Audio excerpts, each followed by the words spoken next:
Andito pala kami ngayon sa Incraft Tattoo. Dito lang yan sa Panabo City, guys. Hindi kami magpapatato Mag-aano kami ng nail extension. So, yun pala yung store nila, guys. And yan po yung gagawa po ng mga kuko namin ni Mama. Ayan.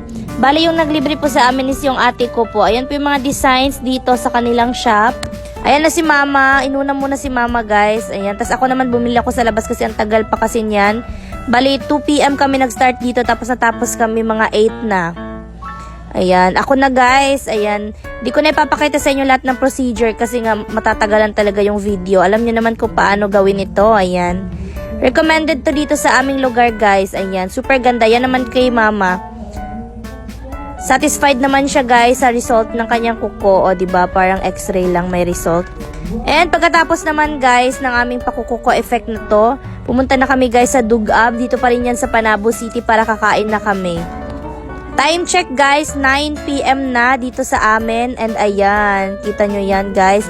Walang katao-tao kasi gabi na nga. Ayan, naserve na pala yung food dito guys.